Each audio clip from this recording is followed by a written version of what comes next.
Welcome to Home Dad Chat, brought to you by the National At Home Dad Network. My name is Brock, My name is Danny. and we are here to talk about life as stay at home dads. So sit back, relax, and enjoy the show. No, I don't want much. I even love handmade crafts made of macaroni. Come on now, you should know me. Times I might eat too much. No worry about my weight. Got the dad bod rocking on me. Sketches on my feet. Cargo shorts look good on me. I'm a dad, that's what I do. Hey, everybody, welcome back to the show. Glad you're here. It's going to be just another fun one. Just us, me and Danny, kicking back and talking about who knows what. So get ready for it. And also, too, if Brace yourself. yeah, brace yourself. Exactly. And if you listened to the last episode, don't forget that if you and your kid want to be a part of the kids interview summer series thing that we're going to put together, make sure to reach out to us so that we can get that lined up as soon as possible. So I just wanted to plug that before we get into everything else. Yeah. If you need more information, ask Brock. Yeah, exactly. Ask me. That sounds good. Oh, man. I'll tell you what. The past couple of days have been interesting in Yeah. the Lush house. Yeah. So we have friends. Actually, we talk about him all the time. David McMillan, Mhm. his family travels a lot, typically in an older vehicle of some kind. And I am going to be going on a rescue mission actually here in just a few hours after we get done recording. Something that I never thought I would ever do, but I'll tell you what, when it's your best friend and it's a ride or die type situation, you don't hesitate. You just go. Um, so I was telling you like I think on text message that it was I forget what it was. I think I was just saying like things are getting kind of interesting here at the house or something like that Mhm. maybe. What happened is they went down to Texas for the solar eclipse. The bad part about them going down there was that for the first time in 90 years, the weather changed and it was cloudy in the south and it was nice and clear in the north. So they Oh, didn't get to see the eclipse the way they wanted to see it. However, they did get to see it and actually got some really good pictures. But they drove down there in an 85 Suburban Starcraft top that he bought during COVID for a really good price. It's only got like 75,000 miles on it for an wow. 85. Yeah, yeah, really low mileage. Good shape, but I don't think maybe it got through all its paces or whatever, but he felt comfortable enough taking it. But it blew a head gasket in El Oh, Paso about 10 days in. oof. So they were trying to figure out what to do. They have four kids. Hmm. So, a lot of scrambling.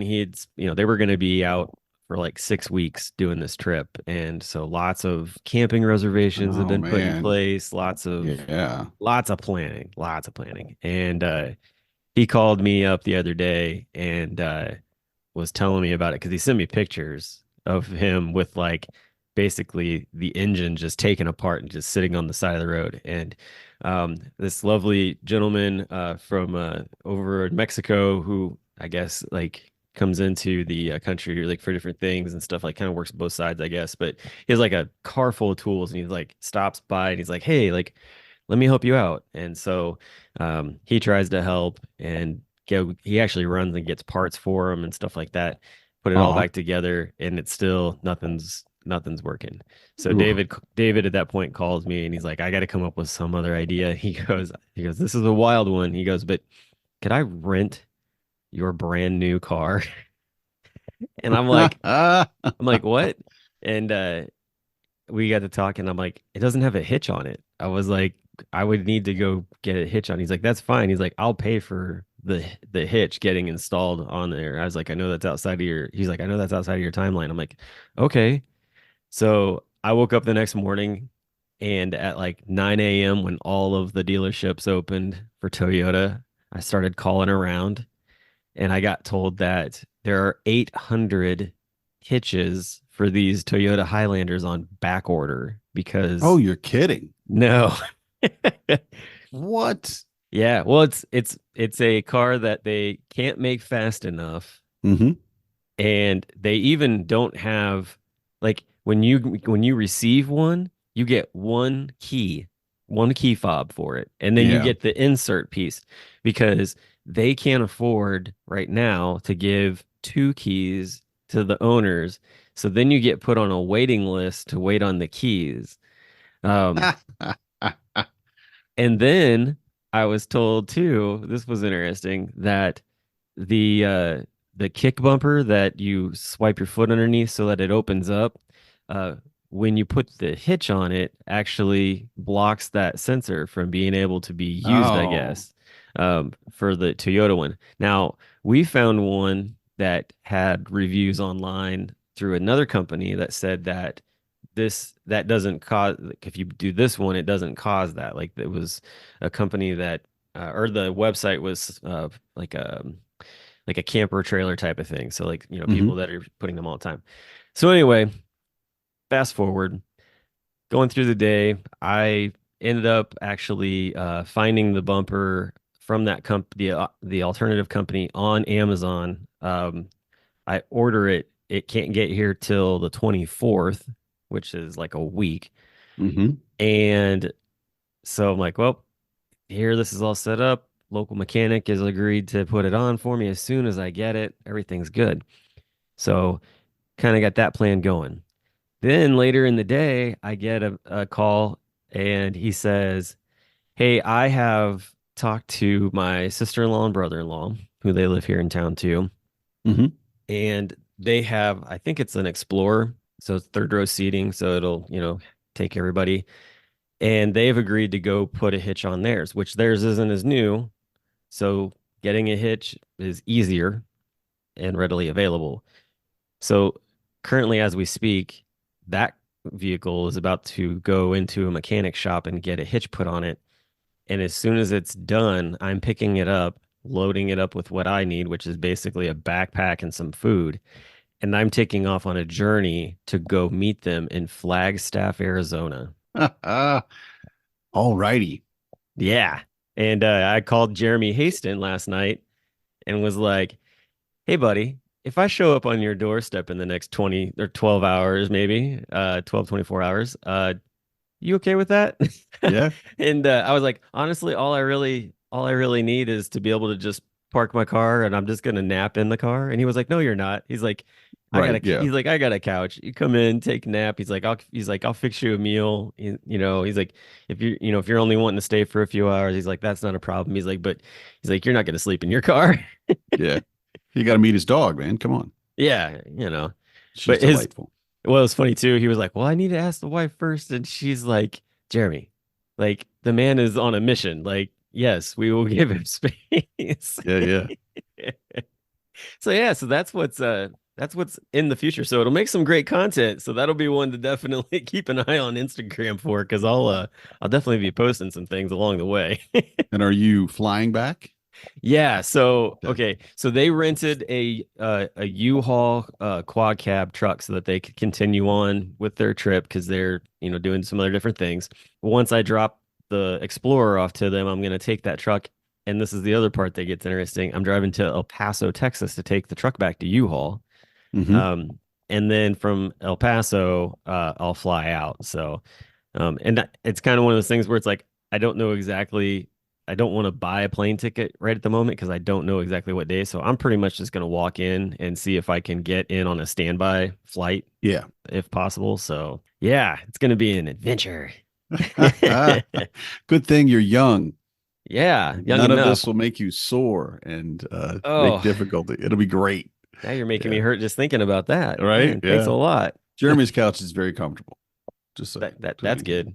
you Well, I got think that. his And I think his wife was going to be making up like the guest bed or something like that, whatever that is. So, Mhm. uh, Oh, even better. Yeah. yeah. So, but no, but it's one of those things where, we talk all the time about how this network is tightly knitted and connected together in multiple different ways. And when David was talking with his wife, Anna, about the whole thing, he was like trying to figure out like how we do this or whatever.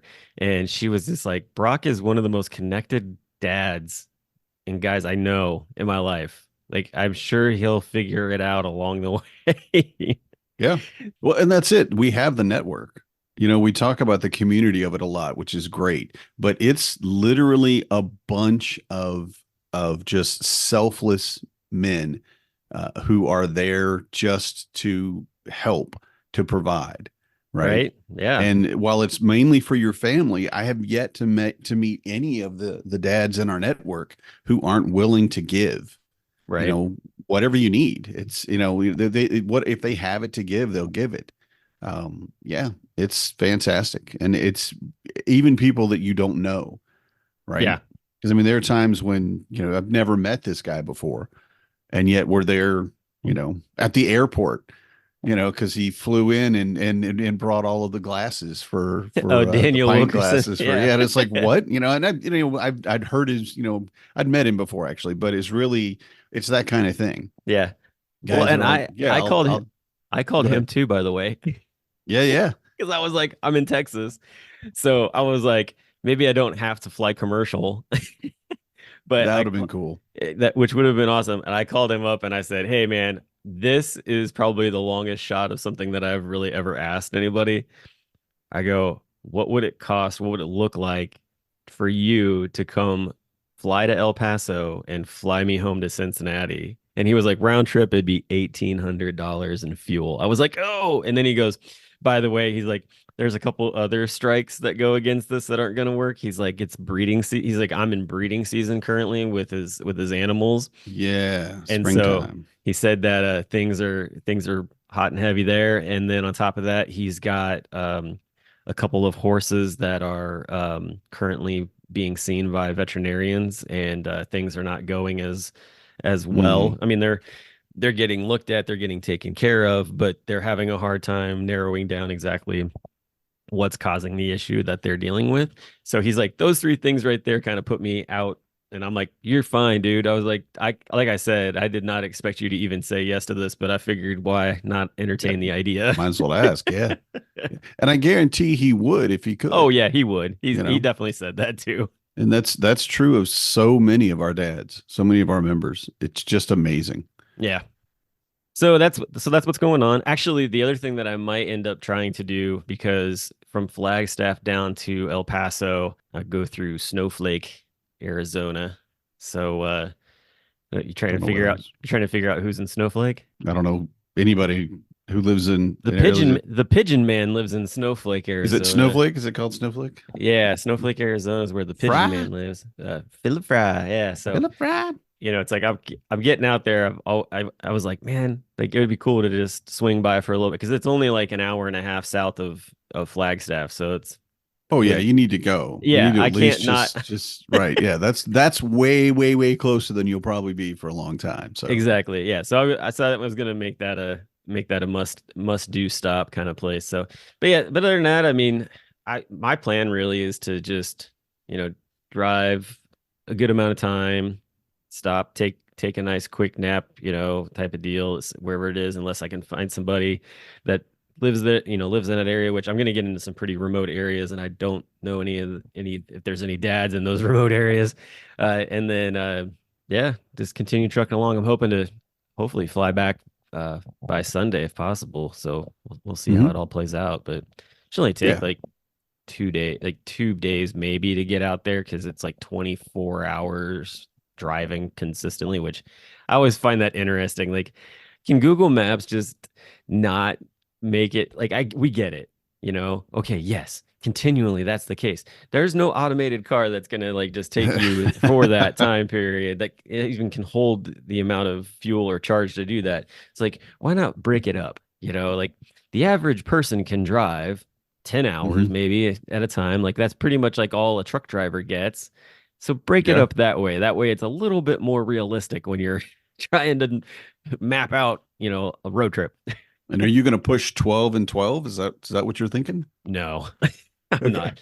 Like that's the thing. Like I'm gonna drive to Jeremy's, which is like 5.5, and then I'll take a 3-4 hour nap, and then get back on the road. I'm hoping to get to where I'm driving somewhat at night, like from Jeremy's house to the next stop. That way, like less traffic, and just because I did Yeah. see where there's like some construction stuff. So it's like, if I don't have to deal with daytime construction traffic, that would be awesome.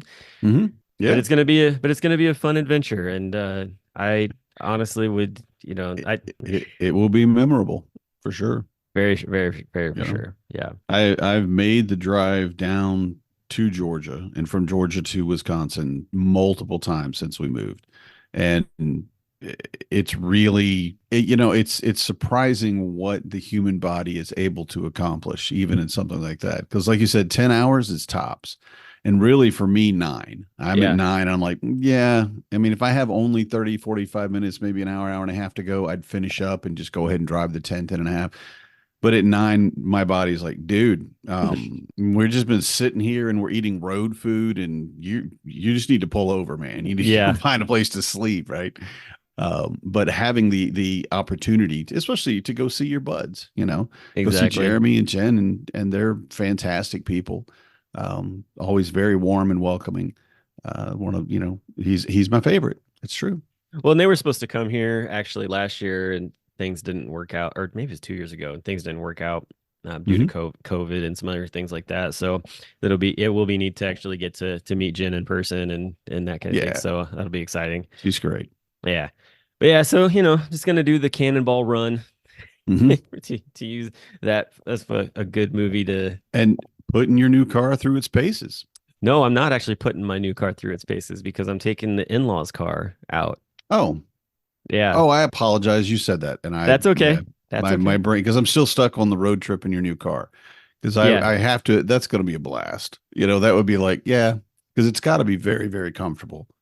I can't. Yeah, I'm looking forward. So the road trip in my car, I'm looking forward to. That's going to be in August when Hmm. we go to DC. So, Yeah. and I actually just got the Wait, hotel set up for that you're driving? to Washington DC. Yeah, Yeah. I thought you were flying. Well, I mean, No, no. my So bad. that trip is we're driving. We're actually taking my sister-in-law and niece with us actually as well. And we're staying like 10 minutes from the National Mall for Hmm. like those for like 4 days. We got like a suite, so it's nice. We don't have to go out every day every time. We can cook there in the hotel. But we're gonna drive out there and then they're gonna come back. They're gonna drive back and then you and I are gonna spend the time and Monday through then Thursday or Monday through whatever. Thursday Yeah. at the Okay. podcast movement, Gotcha. and then I'm gonna fly back from that. So yeah, Which we haven't we haven't told talked anybody about. about. No, Yeah. oh, Yeah. So sorry, there's been a we lot going on. Yeah. So surprise. kind of cracked that Um, secret, eh? yeah, well, I think we should too, because Yeah, I definitely definitely. want to talk about it some way, because Brock, you suggested this, you brought this to my attention, and we took it to the board. And basically what it is, it's a big trade show and a big convention and a lot of education about how to host, how to run, how to edit, how to market, all that, a podcast. And I think we do a great job. We really have a good style that I like. I appreciate it. We have guests on regularly enough to where it's still kind of, this is a good thing for it. The editing is always solid. The production's always good. The marketing's gotten better and better and better. And all the things that we do, and a lot of it that just you do, comes down to understanding the professionalism of being on a podcast. And for you and I starting this, again, it was like, the network needs a podcast. We just need one. We need someone that's talking to our members. And you and I love to talk. So we were the obvious choices, right? But to develop that into more of a professional aspect in any way, whether it's our mics or our equipment, whether it's our mannerisms and how we talk, again, the marketing and advertising and all that part of it, there's so much to learn about doing this as you would like a business. And Yeah, for you and I, this is a side gig. It's a passion project, and that's those what are I all call it great all the time as things. a passion project. Yeah, I mean, we do it because we love it. But to be able to move forward from that, do we want to try to get sponsors? And if we do want to get sponsors, why? Of course, because there's a lot of stuff that we pay for out of our own pocket, but also who and where and what, who would be good and what we get and just things like that. And the podcast movement is, and if anybody wants to look at it, you can find their website, podcastmovement.com. And Yep. it is fantastic. It is also, I will say, I watched several videos from several years, and they do a very good production video for their marketing. It's a lot of fun. There's a lot of people there just having a blast, and I have to feel that it's just going to be a tremendous room full of extroverts, and we're all just going to be standing there just glomming on each other, like, "Yes, I want you to keep talking." Yeah, I feel So like it's great. I feel like it's a lot of young people. It is, And yes. I feel like we're gonna walk. I almost want to walk in cargo shorts with a fake baby stroller, and like baby with a fake, the stroller with a fake baby in it, and roll in or whatever, and have like have like recording in there to be able to like talk to people, something goofy like that. But yeah, I mean, it does look a lot of fun. But yeah, the production video shows that they know how to get down. Yeah, there's a lot of people, yeah, just drinking and dancing. There was a lot of that. But again, it is that well, lack of a better word, that vibe, Right. of who you are as a podcaster. You're an entertainer. Yeah. If you're going to be successful as a podcaster, you have to offer something to people that they want to listen to. And a lot of that comes down to just being able to conversationally have a party. Yep. Whatever Yep. we talk about, you get excited about it, you find the joy in it, you find the love in it, you find the passion in it, and that's what you show to your audience or what you speak to your audience. And Hmm. you got a lot of people in that crowd that are crazier than we are, that's for sure. Yeah. And I mean, and there's so many people that are podcasting now. You get people like us, just like average everyday Joe. You've got the younger crowd who's just like, I want to make this like my career and make a mark on society with, Hmm. the content I put out. And then there's celebrities, that are like, hey, I love to talk to people in my industry, and you Hmm. know, whereas like we might not be able to connect with people in that industry. For them, it's as simple as like their agent reaching out to the other person's agent and saying, "Hey, when you can Right. come on the show?" And like, Yeah. no big deal, right? And it's like, Scheduling it. yeah, exactly.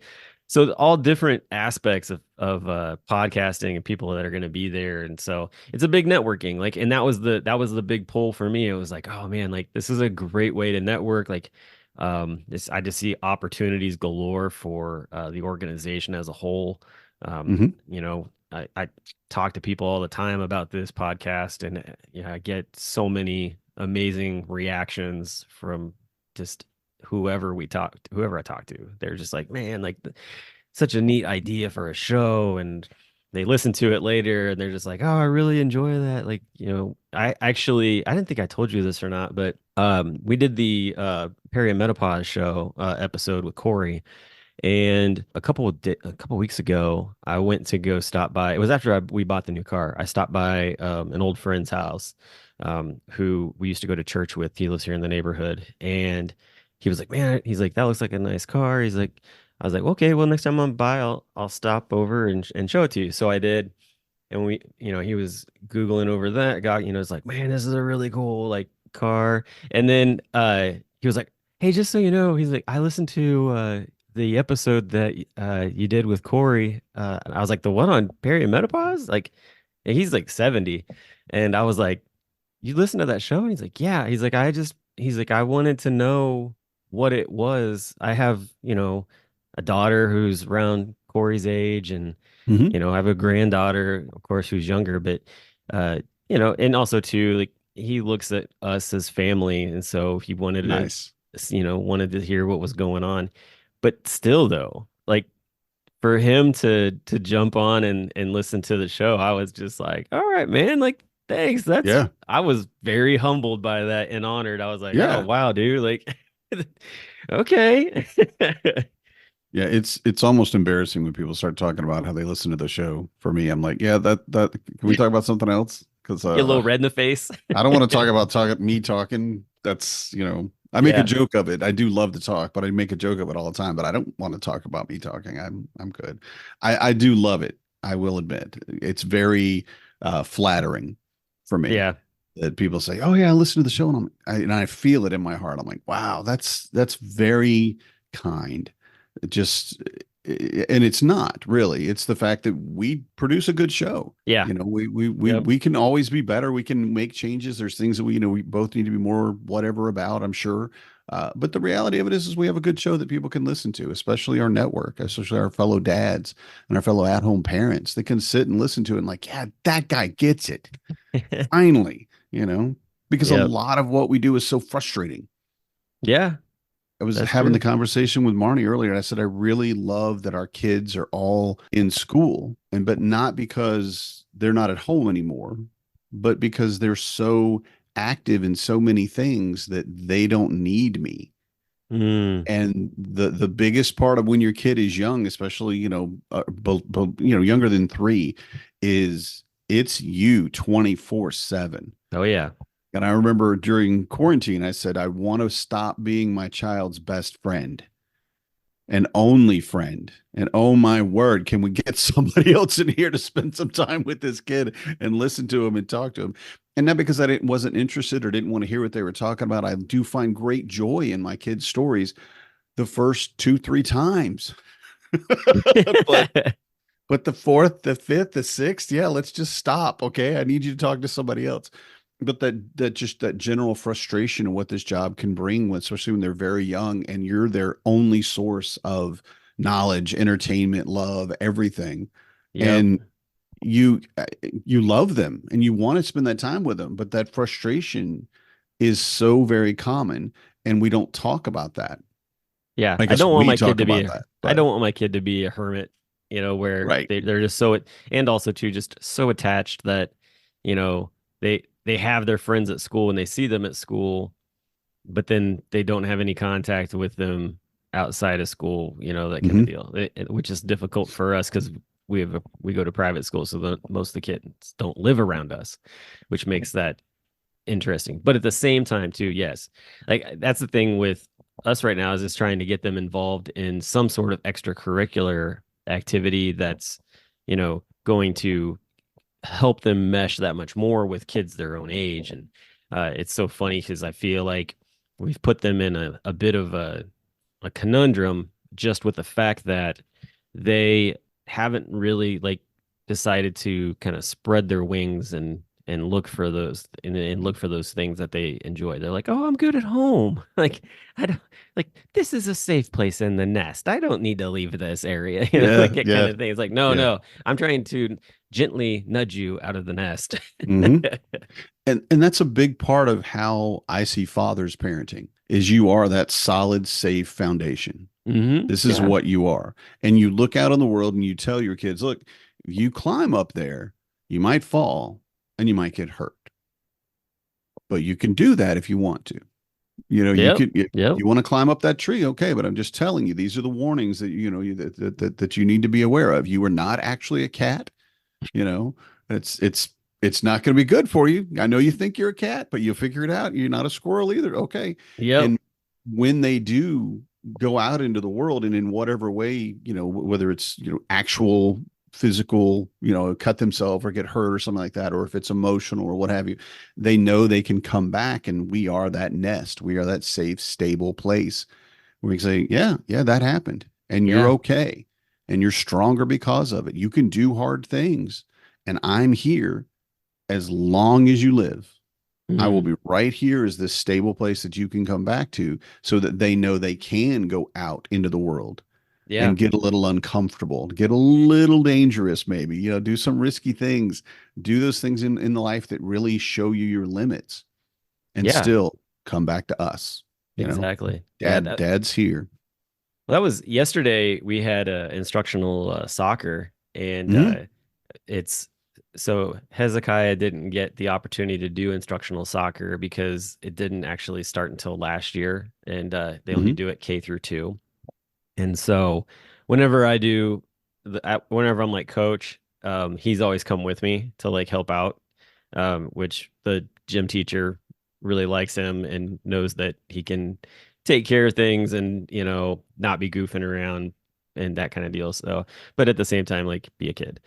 So, it was our second like practice, whatever, and I was so happy with all the kids, honestly. Like you could see them picking up what they were, what we were trying to do. I work with the second graders, so I get to work with my daughter as well, um, which Nice. really works by design because, I've been trying to kind of instill into her the idea that she can do these things. Like she can play these sports Right. and really go at it. Yeah. And really just for her, I mean, like any kid, it comes down to just listening to instruction. And when you Hmm. actually execute that instruction, like, and it works, just the confidence that you see in that kid. And so we were doing this pass and shoot drill where they kick the ball to one of the coaches, and then that coach then kicks the ball off to the side. So then they have to run after it. And they typically like would be immediately like shooting the ball, but they were getting to where they were getting so far away. I was like, hey, like dribble the ball in and then shoot it. Like then you get a better shot on goal. And I was like, and you don't have anybody defending you right now. So like Hmm. now's the best time of any of you want to do it. And one of the first time that Ruby did it and kicked the ball like right after it had been like passed to her, of course, like the momentum like shot the ball off to the right side because, just not being able to one should not have a big enough foot for the ball in a way. Yeah. But two, like it takes more than that. Like you can't just immediately kick off like that without having the understanding of Hmm. what kind of power and control you need. And so the next time when she came up, I was like, tap the ball, like give it a couple dribbles and bring it in. And so like she did that. She kind of slowed the ball down and she brought it in for a couple dribbles and then like got a nice solid like strike on the ball and scored.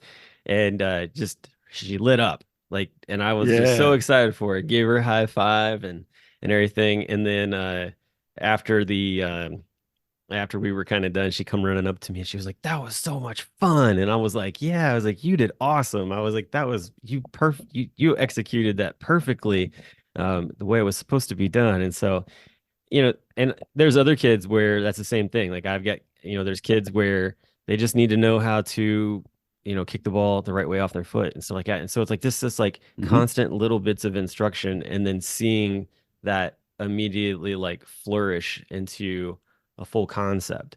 And so yeah, it was just great. But I think that yeah, dads they get involved in that way and you just see these kids like blast off to the moon. Hmm. Yep. There's nothing like that support, Yeah, definitely. and it's the same in a lot of ways with, dad or mom, of course. Parenting is about giving that support.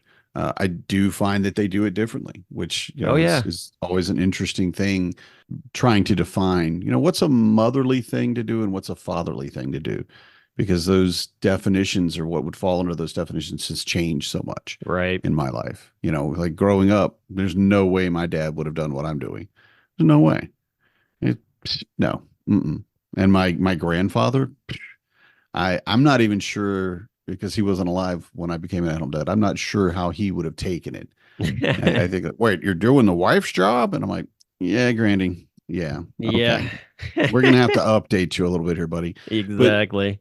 beyond that, though, what it means now, what is something that only a father does? What is something that only a mother does? There's not a lot, No. but it does come down to how you do it a lot of times. Yeah. There's a joke and there's a joke and it's hilarious. It's one of the big differences is you see that the mom and the dad are sitting there and the mom goes, "Hey, stop it!" And the dad said, "What happens?" He goes, "He's about to pee on the outlet." The dad goes, "Well, hang on, he'll figure it out."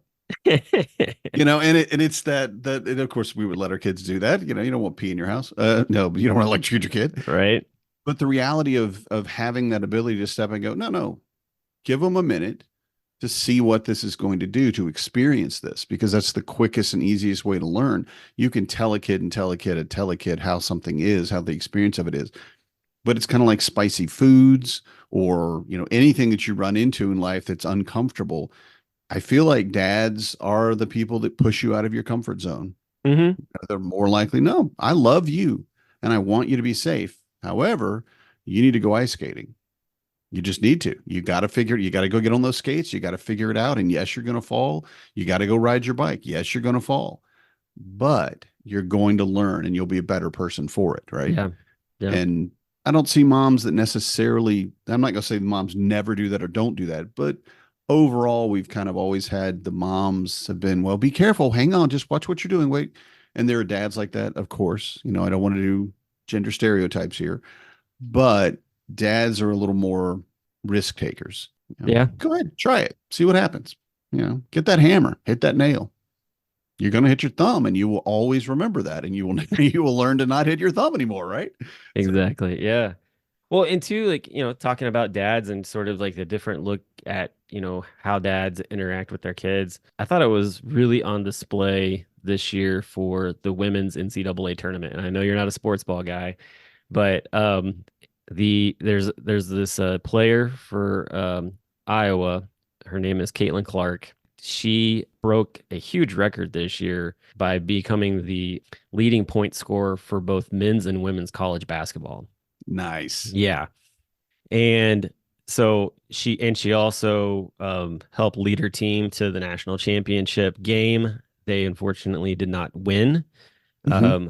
But this woman is so passionate about her play and the sport and everything else. Like she's like a female version of Steph Curry for people who know who he is. Like, I mean, just can Yeah, shoot. right. Yeah. I love it. You're like, no.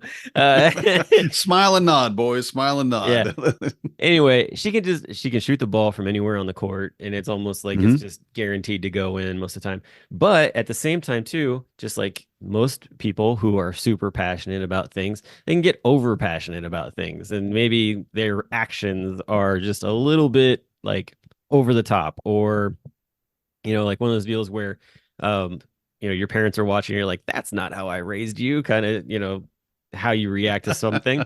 And Yeah. I felt like that was on full display during the tournament because her dad was there at the games and they would show him from time to time.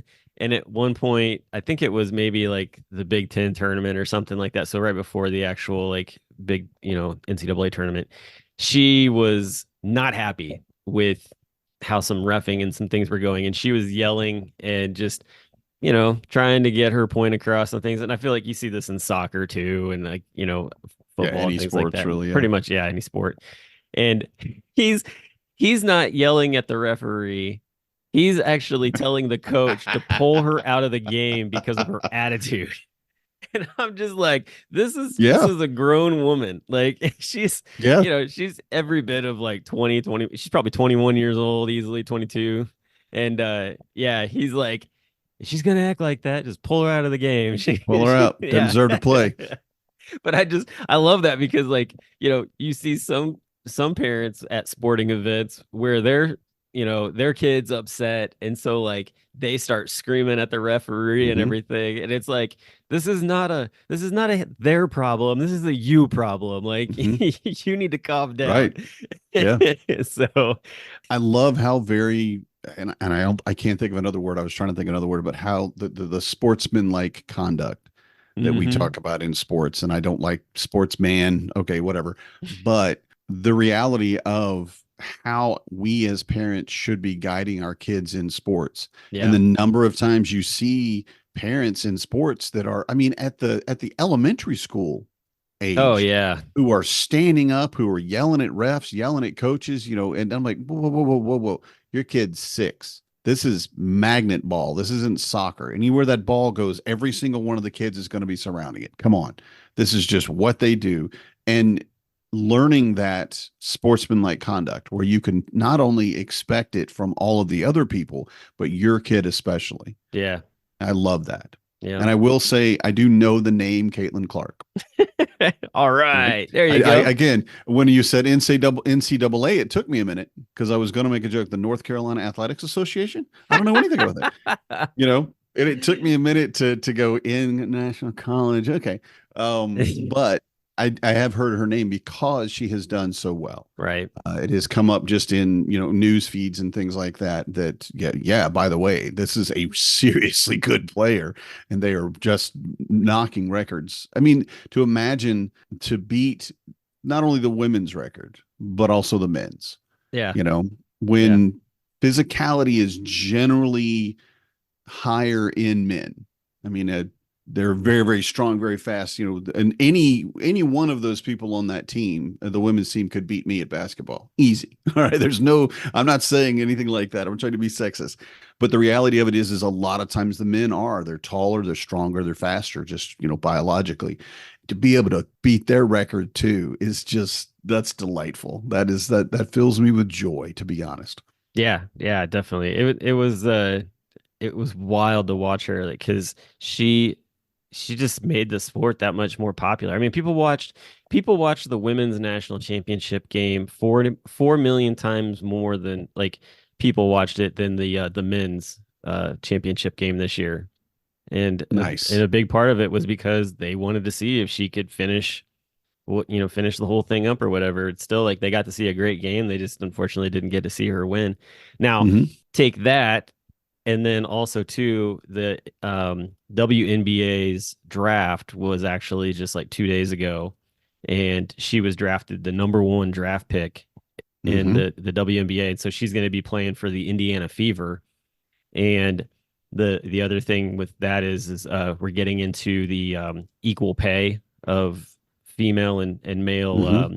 athletes. And Right. we had this conversation a few years ago with the women's soccer team, and Hmm. they're just how unbalanced that pay structure was to the men's team. Well, Hmm. just to give you an idea, she's going to start out making about $78,000 for her first year as a rookie, and I don't know the scale for pay. well, I'll tell you here in a If sec. that's a lot or if that's, It's yeah, go not a ahead. lot. That's not a lot.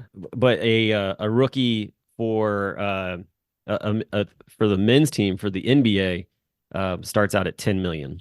So, yeah, 78,000 to 10 million for the 1 year. What? Yeah. Yep.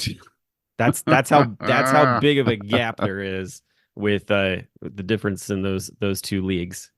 So, so many things we have to fix. so So many she things we have so to she fix. she is really like I don't know why it's taken so long for like the spotlight to get put on that situation itself. Granted, this is the first time I've actually ever even heard of the WNBA draft, because I'm one just not I don't watch women's basketball that often, but at the same time too, like I just don't think they've had somebody of this caliber come into the league with the attention and then, be able to point out all these other things. So it's going to be interesting to see exactly what takes place because there's a lot of people who are up in arms about the fact that that's all this athlete is going to bring in when I guarantee they sold that in 2 days in just apparel sales for that Hmm. team. So Yeah. it just doesn't doesn't balance out at all. But that's one of those things that like she's leading the way for a lot of our young women who are, Hmm. looking to have professional athletic careers. And so Yeah. hopefully by the time our kids who are younger that maybe want to get into that, they would be actually paid a proper amount based on the full scale of it. Now I do also too Hmm. you get other people weighing into this all the time as well, like which I find interesting. You like people are like, well, shouldn't teachers should be making more than these athletes or whatever? And it's like, all right, like that's a whole nother like debate we're not going to get into, like that Yeah. kind of thing, because everything is different. I mean, if you're going to bring that argument up just because of her in that, like, I think you're missing the point because athletes have been getting paid millions of dollars for years, and Hmm.